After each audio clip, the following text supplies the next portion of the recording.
Well, I know probably no one is going to be happy on this one, but I've been asked for my thoughts on the whatever we're calling it collision of fundamentalisms, clashing cults, or just online personalities that need to just calm down and just, I don't know, Taylor Swift, shake it off.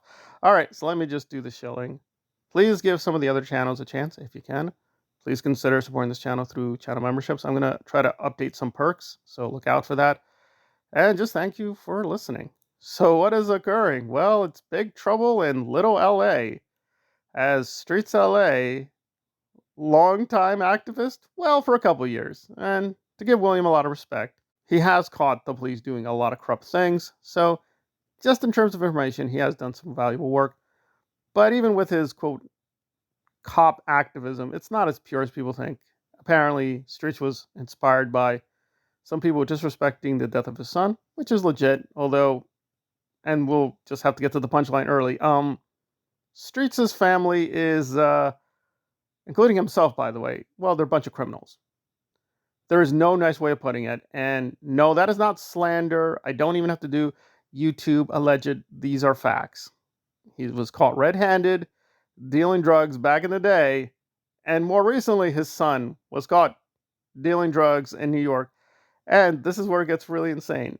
There was an alleged conspiracy to bring the drugs to, you guessed it, Los Angeles, where Streets resides. Wow, what a coincidence. So it's just all kinds of insanity. Now, let me be totally consistent and fair. Zero Dark Tony is also a bit of a handful and has a very, to put it mildly, weird, shaky legal record as well. And how he even got part of this is a deep mystery, but not to me, because Tony shared a little bit of this. So if you kept up with Scientology, Aaron Smith Levin has etched out a place for himself as one of the biggest channels devoted to making fun of Tom Cruise and David Miscavige. He does a few good videos here and there, but for the most part, he just promotes himself. And one fateful day, he decided to have Dark Tony on because Dark Tony wasn't much of a Scientologist. I think technically he only took one course, but apparently he did meet a few celebs back in the 90s. He was brainwashed by them a little bit. He experimented with it, and then he got out. And then Aaron had the nutcase idea that saying, hey, you could be very useful, and recruited Dark Tony to go against Chris Shelton, Tony Ortega, and a few other people. But then Dark Tony decided to backstab Aaron and went against Aaron and started criticizing Mike Rinder, Claire Headley, his friends, which Aaron enjoyed.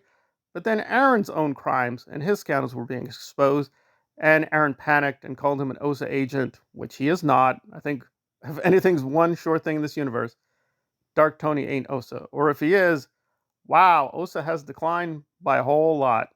So while Streets was gathering a rather questionable young street gang that called themselves the Squirrelo People, Dark Tony was just teasing them on his YouTube channel, and things went kind of back and forth, kind of this weird Cold War they had between them. And there's this mythology that Zero Dark Tony is a coward. He would never see my beautiful Streets LA. They've had physical contact. Tony has said outright in one of his videos in a past live, yeah, I saw Streets. He was picking up a smoothie. I was getting a smoothie, and we saw each other. So this is, from our point of view, like a really big city, and LA is huge, but they know one another. They've seen each other. So this is all a lot of phony play acting. But let's get to the central thing, which allegedly is splitting them apart. So one of the Squirrelo people that Streets recruited is Solomon, an underage kid. And that gets us immediately to the sharp, not real division between Dark Tony and Streets LA and the so-called Anti-Scientology Movement. I don't consider these people part of Anti-Scientology, really. Like, what they're doing is street theater that involves Anti-Scientology here and there, but really they're just doing their own thing. Again, I can't deny that DOA is protesting Scientology, but I can't say he's a good protester either. So Streets gathered all these people up, DOA, Confident Chris, Jessica, so on and so forth, and they've been running wild in the streets, getting into trouble, some of it deliberately to raise awareness, but a lot of it just to promote themselves. And Solomon was always one of the most troublesome figures because a big phraseology that they've been promoting for a long time is no children in Scientology. Children cannot consent. No more kids in my Scientology. And yet William literally has a kid right next to him yelling at Scientologists. So of course, The stupid people like me are saying, wait a minute, you have as propaganda, no kids in Scientology, children can't consent. So why is that bad for Scientology, but it's okay for your cult? Oh, and it's a cult. It's very much a cult because one person tried to leave William's cult and he was getting swatted nonstop and just receiving harassing messages after harassing messages. So that is the mark of a cult. That is an association you cannot leave without being penalized very heavily by the cult leader. And I know of William's cultism personally because I liked a lot of the stuff he did on Twitter. For the most part, I liked his comments.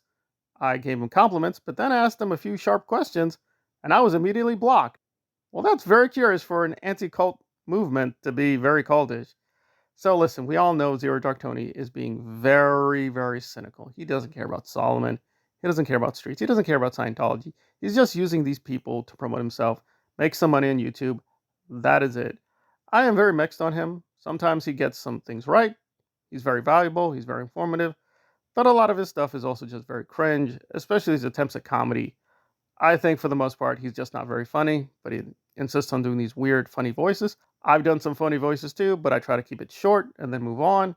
Dark Tony has really stretched out his material quite a lot, and I was actively watching him a few months ago, but frankly, more recently, I kind of stopped watching him. Not because I'm playing favorites. Yes, it is true, more recently, he's going against DOA, and I'm very mixed on DOA. I think he's more toxic than anything else, but really, after a while, Zero Dark Tony has made his points. You're like, okay, fine.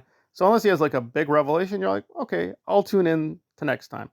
But this thing is escalated because Solomon has tried to slap him with an RO, and it looks like it may succeed, although at this point Tony's still fighting it. But Streets made the incredibly bad decision to start stalking him outright. And listen, if he wants to be critical of Zero Dark Tony while walking around, that is his right. The First Amendment is a thing. But really, trying to deliberately find him, find his place of residence, and putting up little signs that he's a child predator. You may not like Dark Tony. I may not like Dark Tony, but there is zero evidence Zero Dark Tony is a child predator. I mean, are you being serious? And listen, I don't like William, but it's just a more general problem with this squirrel, whatever the thing is. You gotta be mindful of the law. You cannot put these things up. You cannot put a person's name and their face and likeness and just make this wild accusation. Now, when I say David Miscavige is a cult leader or has defrauded people out of money, that I don't need to put the YouTube allegedly. There are court documents that can back me up. That is not an opinion. That is a legal fact. On the other hand, Zero Dark Tony and what he is, he may be many things. You can call him a creep or a loser or a bit of a bully, or to me, just kind of very much an egomaniac. You can put that on a poster and put his face. That is fine. But accusing him of child predator? Why? I mean, the closest thing I could find behind this charge is that, which I don't think was wise. I want to be clear on the record. I don't think it was a wise thing to do.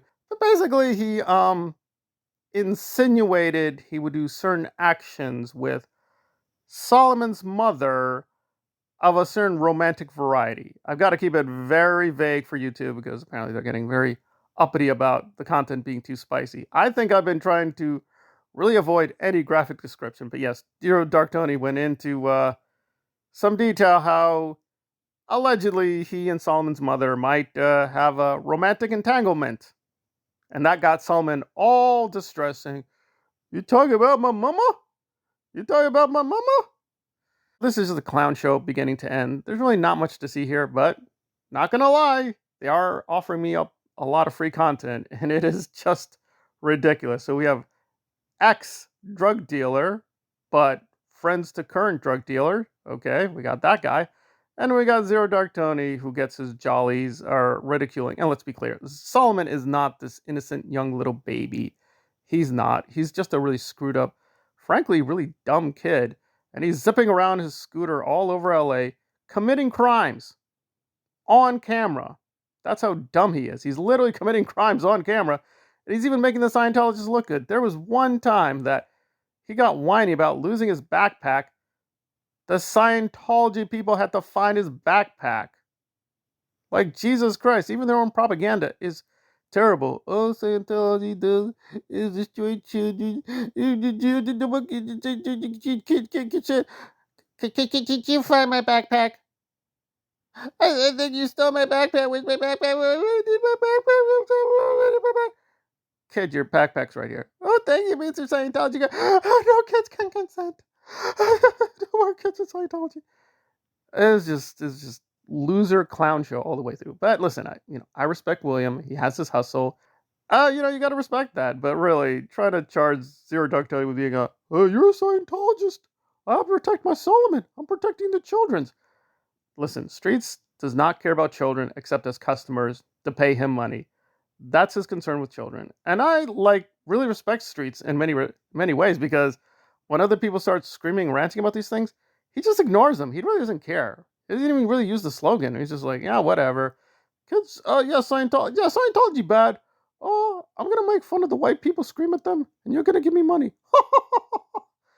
It's just a really silly scam all the way through. But he has annoyed a few Scientologists. Okay, can't really complain about that. But then at a certain point, his annoying tactics does veer to outright fascism. And I don't like everything Zero Dark Tony does, but really, you can just criticize him and move on.